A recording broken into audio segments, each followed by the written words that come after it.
Thank you for joining us again for another episode of the Oscar Cross Boys and Girls Club television show. I've got a couple great guests lined up for us today. I've got with me Mr. Samuel Keith Hawkins. He is the mentor, supervisor, and director of operations for the Boys and Girls Club here in Paducah. And we also have one of our best friends in the community, Ashley Wright. She's the director of the United Way for Paducah-McCracken County. Thank you, Ashley, for joining us. Thank you. It's wonderful to be here. For those of you that are watching our program, of course, the United Way is a very good friend to the Boys and Girls Club here in Paducah, very supportive of a lot of the programs we do on an annual basis.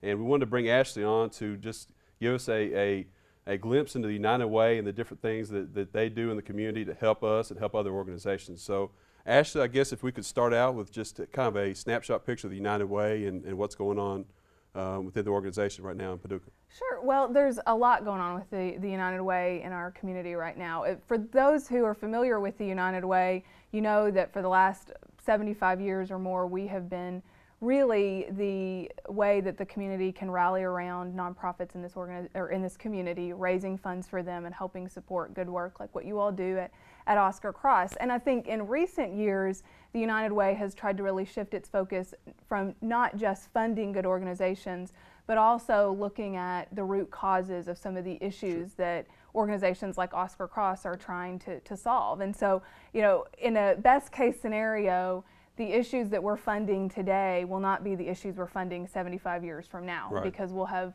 worked with great programs that are creating solutions to those in the community. So we are actively supporting our 14 partner agencies, as well as currently looking at the increase in poverty in our community, and have really spent the last couple of years focused on that. Right.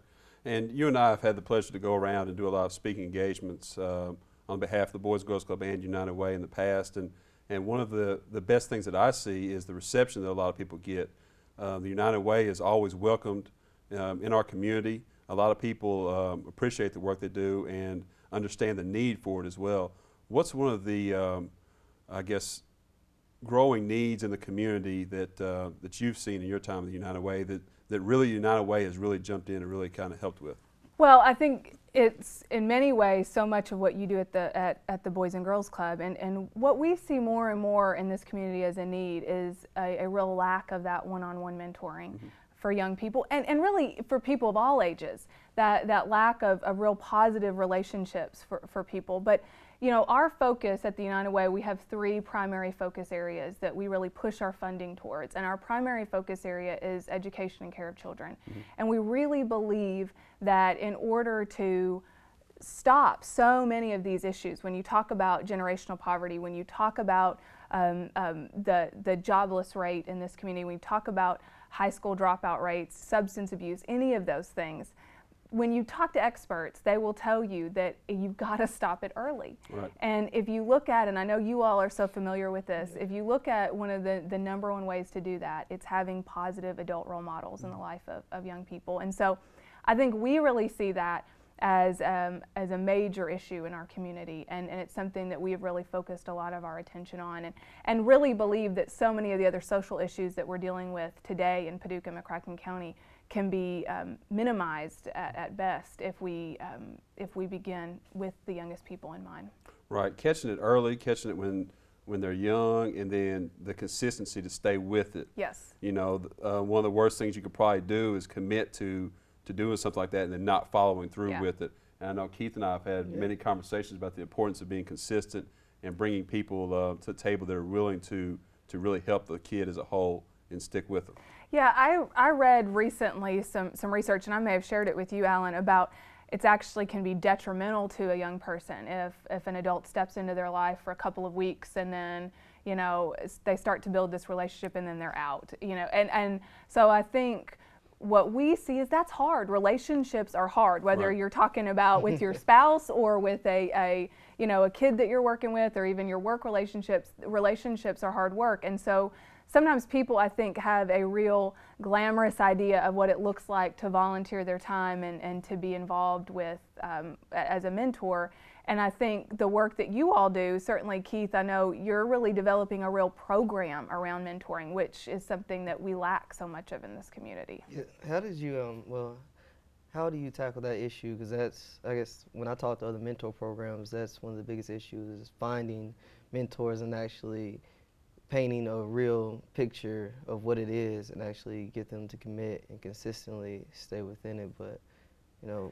Yeah, I mean, we've had, and again, when we look at what we've started doing, which is our Reading Pals program in the city schools, I'll tell you one thing that has worked successfully for us, and that is, of course, painting that picture at the training that we do, which is, you know, our expectation is that you're at a minimum going to complete this year that you've agreed to. But ideally, we tell people we want you to follow this student all the way through that difficult transition into middle school, and then hopefully there is some kind of a follow-up. We haven't gotten to that point where we have mentors that have followed kids that far, because we're just in we'll be starting our 3rd year.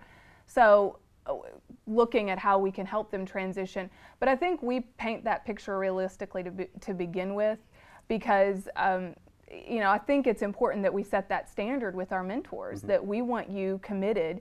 It is hard when you say, we want you committed for 12 years to these kids. You know, people are like, well, wait a second, I don't even, I don't do that with anybody. But I think taking it a year at a time for us, but encouraging them. And the other good thing about the Reading Pals program is that it is a very confined time. For most people that are going to participate in our mentoring program, it's going to be folks that probably are really scheduled anyways, and so having that hour and a half a week that they've blocked out to do this kind of works with that personality.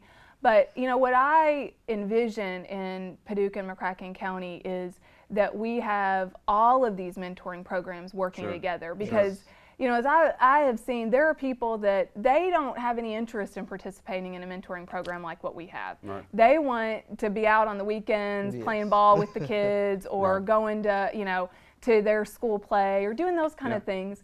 And so we've got to figure out a way in this community to where anybody who wants to mentor somebody can get plugged into a program that fits like they them. can find their niche within a mentoring program.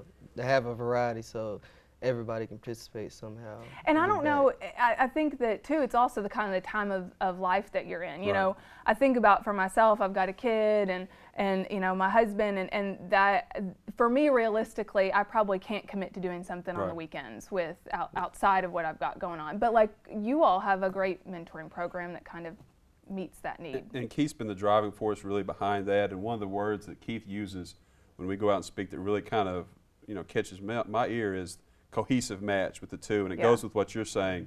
You know, the mentor, it's got to be an environment that they're comfortable with as well.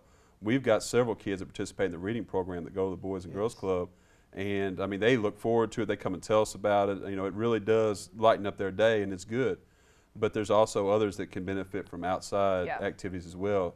So having that cohesive match with a mentor is enjoying it as well as a mentee, I think will make the relationship, you know, more successful and last longer in the long run. Yeah, and I think we have to figure out a way to bring all of these programs together and start and really look at what different opportunities. But I will say this, and one of the reasons that the United Way kind of even started doing the Reading Pals program is because there really are not a lot of those types of opportunities. And so encouraging that, and I think that is, you know, something that Oscar Cross, you all are doing so well. And I know it's, I mean, you all are this program for you all has expanded enormously. It has, yeah. Which is great. It's put a lot more work on Keith's desk. But it's, it's good for the kids though.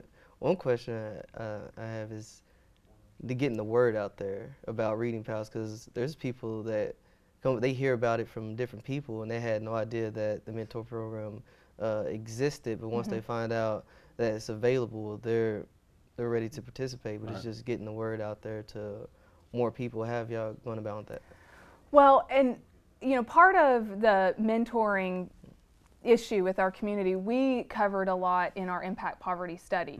But although it wasn't just focused on Reading Pals, we said there is a great lack in this community for mentors for young people. And so when we go out to speak, and I think the United Way is in a unique position to where we can go in to speak in businesses all over the community, which is wonderful, is we have started promoting that when we go out to speak, because it's an easy way for people to get engaged. But if we can create these kind of partnerships with places like Oscar Cross, or we can, it wouldn't just be the Reading Pals program that we're promoting mentoring in general. And so if you have an interest in what Oscar Cross is doing, or what this church is doing, or the Reading Pals program, you know, I think getting that out into the community that way as a real cohesive community effort And to use your word. and expanding your reading program to other schools Yep. as well. I know Morgan Elementary being one that's you know, excited about the possibility of expanding that as well will also help with all those initiatives as well. And I think, you know, one of the things that we struggle with, and I don't know how you all do it, but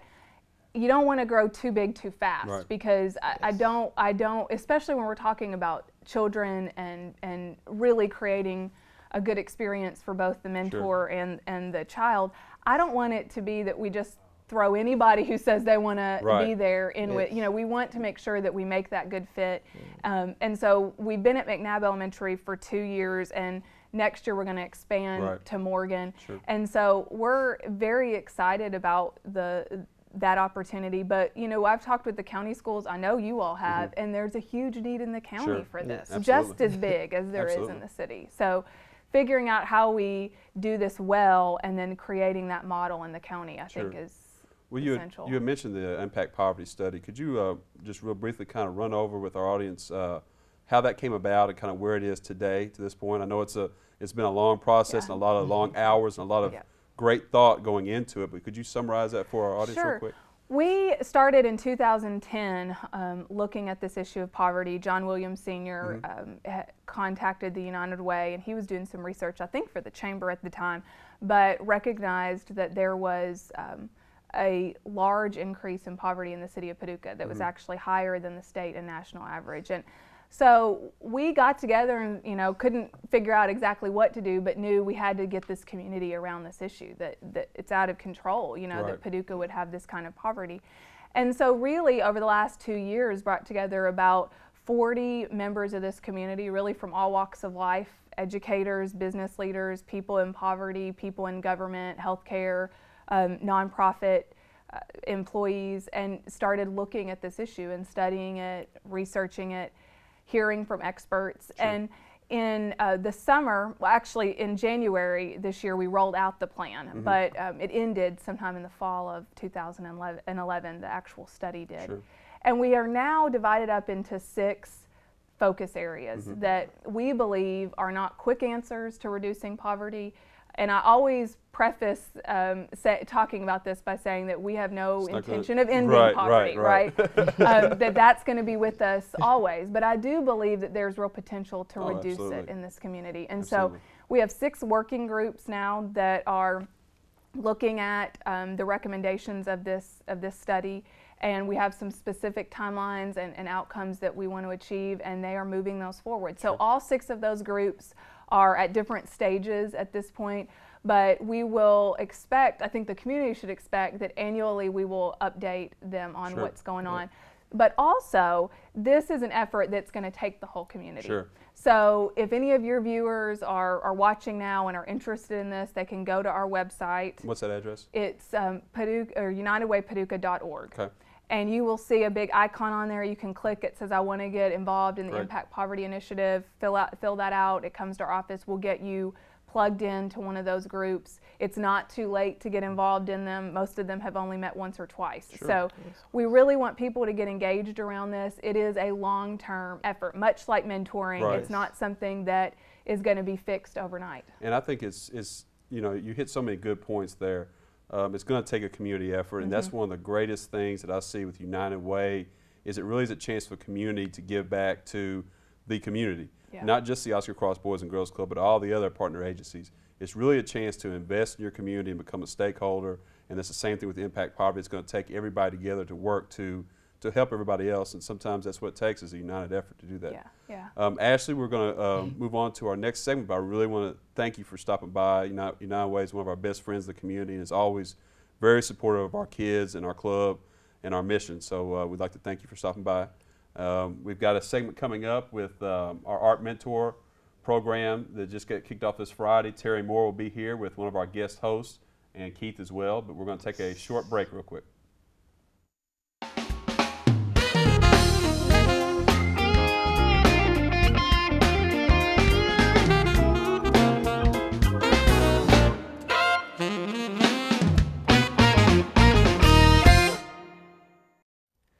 We want to welcome everyone back.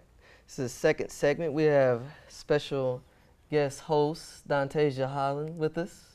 Hello. Yes, and we have our guest, special programs, Teri Moore of the Oscar Cross Boys and Girls Club, and I'm very, very excited not only to speak with you today, but also that you are a part of the Oscar Cross Boys and Girls makes Club. my day. Yes, and implementing, I will say, a true art program at the club. We're trying our best. Yes. So, how's that been, implementing the I guess the culture? Because I mean, we Sure. spoke on many occasions, but the culture of art and actually. Well, it's different than the public schools that I've worked in before because these kids have already been to school all day. So I have to find some way to capture their attention and still give them an education in the elements and principles of art, which isn't always an easy thing. They're ready to just relax. It's the end of their day. So it's not always, they're not always ready to do, it took some time for them to actually consistently stay in the art room. Yes, and like you said, we have developed a culture now that where art is kind of a fun thing to do now instead of a chore, an obligation, another academic that they have to walk into after they've been all day in school. So now we're starting to develop a culture where the kids are starting to want to be in that room and be excited about coming in and creating and using their minds and the materials to make new things that they've never even thought of. I haven't been there that long, but that's something I'm not accustomed to seeing. I know that's something that they're not accustomed to doing, actually. Oh, sure. Not being forced, but they made that choice. It took Right. some time, but they actually were given that. And I know choice. sometimes we've given them a choice in the gym and we'd say, whoever wants to do art, line up here, and we've got a long line where I would venture to guess during the fall, August when we started, we would have had maybe 2 or 3, 5 kids. And now we've got a big long line of kids wanting to come in there. So that's been a nice thing to see happen. Yes, I know. I know our special guest host has some questions, being one of your art students. She's made some fine examples for me too. She's there Yes. before the little kids come, and often Dontasia will make examples for me so that we can show them what the project's going to look like. Yes. Yes. I think that since we do art, like before you came to the Boys and Girls Club, we weren't really, like, art wasn't like as fun as it used to be, but as now it's like really exciting to be with art. Cause Yay, again, you've made my day. That's 2 times. But art is like booming out, like we have something that we can relate to, like instead of doing, oh, we get to color or do something, we have different things and we like doing something with the different months of or seasons. And you're really making some cool things, aren't you? Well, cool things that you can't wait to take home and things that you never would have thought that you could have made. You're developing skills and thinking in ways that you haven't thought before, which is, I always consider myself more a teacher of thinking than a teacher of art. And I think that's what we've been doing there. Yeah. So, what is happening in the art room right now? Well, good question. we divide the kids up into age groups and we have a schedule. And on Mondays and Tuesdays, I see the 1st and 2nd grade, and right now they are writing and illustrating their own stories. We had a little backslide where we had to come back and try to figure out how to make a good illustration without just making a sketch. So we're now working on that. The 3rd and 4th graders are doing torn paper color collages, working on the color harmonies. The 5th graders and the teens just finished a clay project. You did that, right? I did. Did you have fun with that? I did, actually. I made an ugly mug, but it was really cool. Right. Got to paint it. Right. And right now, if I ever get the text read, which I brought with me in case I get a few moments, we're going to start doing photo transfers tomorrow. So you're going to take an image and you're going to transfer it to cloth or to wood or some other sort of substrate. I did that in the summer program with you, when you were just volunteering. Yeah. It was actually fun because we found objects around the Oscar Cross, and we brought them into the kitchen, and then we just started. Yeah, we actually set up a little dark room, didn't we, in the kitchen? Actually, because if the paper that we was using, you could not make light exposed to it or get. Oh, right. No, it had to be in the dark. Yeah, because we set up a dark room, and so you used boxes for pinhole cameras. We did. Yeah, and then developed them in the chemicals, thanks to Todd Birdsong, who actually works here at the school, WKCTC. He donated and lent me a bunch of darkroom equipment. So, thanks, Todd.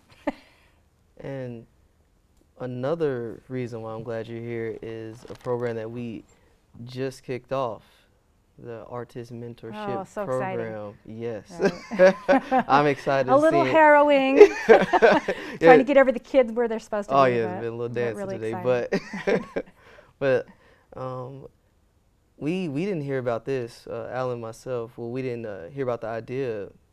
It'll be a year in May when Pat Gavora was the artist in residence for the Paducah Arts Alliance. Yes, and she had did an art mentorship program in Michigan, and it was highly successful. And she gave us the format and how to do that. But all the contacts in Lower Town artists you were able to help us finally get that ball rolling, and I'm glad. Just because I have a tendency to take things over. Alan said that the other day at the meeting.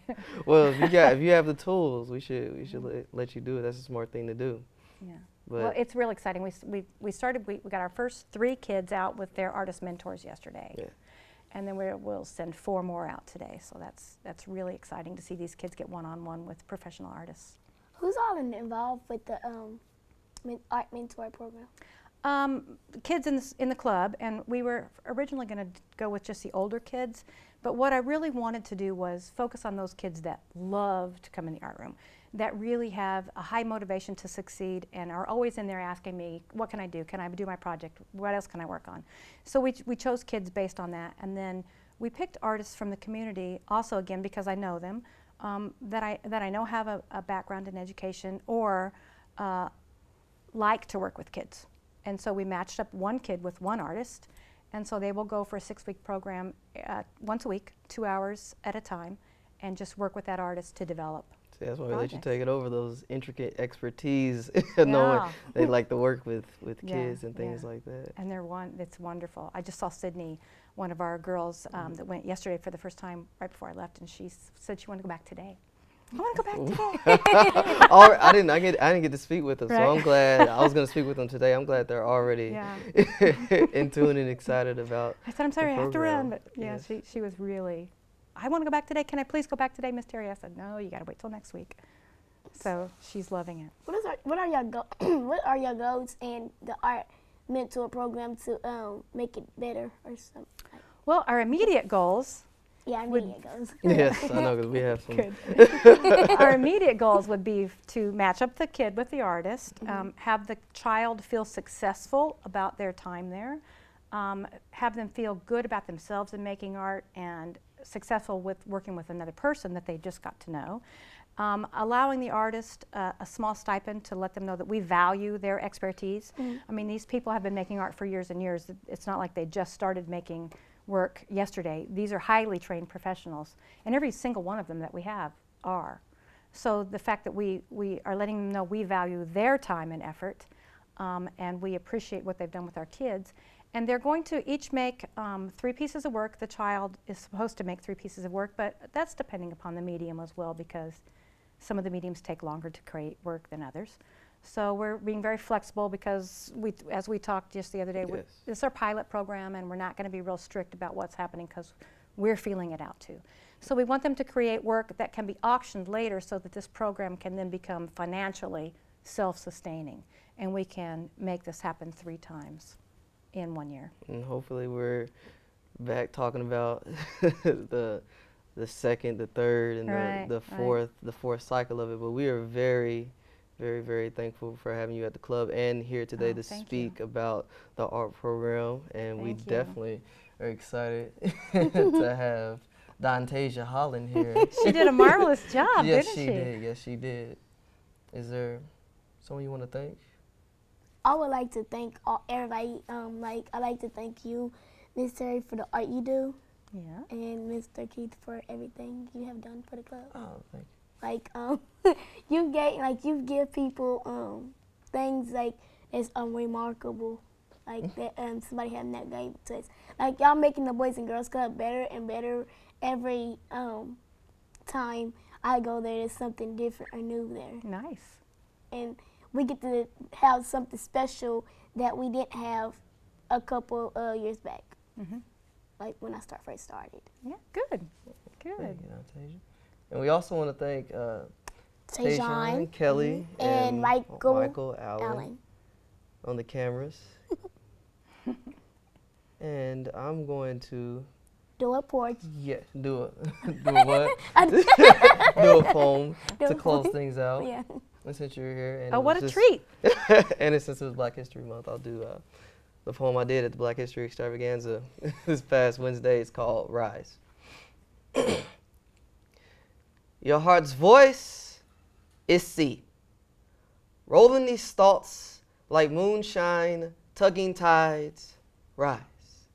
Like praying hands calling falling stars from the other side, finding nullified lullabies buried beneath a church basement, burning, breathing, flames, swirling the signature of 4 little girls' names, slain September 16, 1963, but not in vain, mistaken martyrs, a part of a necessary picture. So young ladies, think twice before you think you have to take suggested pictures, naked to make it, innocence taken, heart breaking into pieces, release this popular persona of the video girl, haunting your insecurities like a pestering poltergeist. My advice, stop shaking like dice and speaking up like mice. And don't you ever forget the names of those that weren't given the dignity to be coerced, but rather forced to sacrifice. But you are beautiful.